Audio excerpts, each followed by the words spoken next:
नमस्कार सर्वांना, श्री स्वामी समर्थ. इथं मी शिरा बनवत आहे.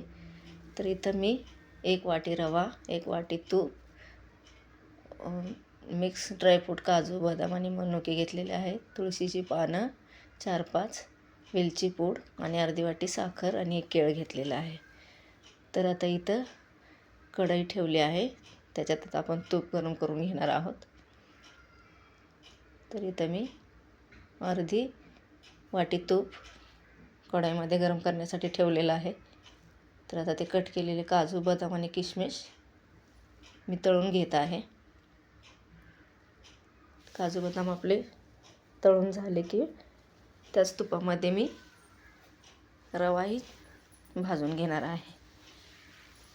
तर असा शिरा सत्यनारायण पूजा असली की प्रत्येकाच्या घरी बनवला जातो आणि तो खूप चविष्ट असा बनतो. तर हे सगळं साहित्य जे आहे ते प्रमाणबद्ध असेल तर अधिकच उत्तम.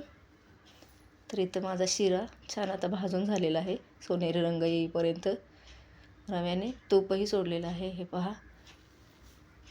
तर आता आपण त्याच्यामध्ये साखर घालणार आहोत अर्धी वाटी.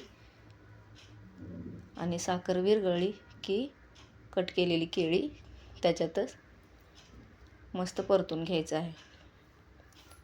तर आता हे सगळं छान परतून घेतलं की दूध इथं मी तापवलेलं होतं अर्धा लिटर, ते आता त्याच्यामध्ये मिक्स करत आहे.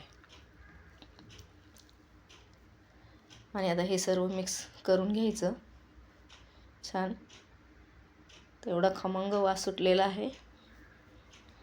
आणि आज गुरुवारची पूजाही होती, दुसरा गुरुवार मार्गशीर्ष महिन्यातला. तर त्याच्यासाठी नैवेद्य म्हणून हा शिरा बनवलेला आहे. तर हे तळलेलं मिक्स ड्रायफ्रूट मी त्याच्यामध्ये ॲड केलं. आता अर्धा छोटा चम्मच वेलची पूड टाकली आणि आता हे सर्व मस्त मिक्स करून घेणार आहे. तर शिरा आपला तयार झालेला आहे. वरून तुळशीची पानं घातलेली आहे. इथं नैवेद्य काढलेला आहे देवासाठी. तर इथे पाहू शकता माझी पूजा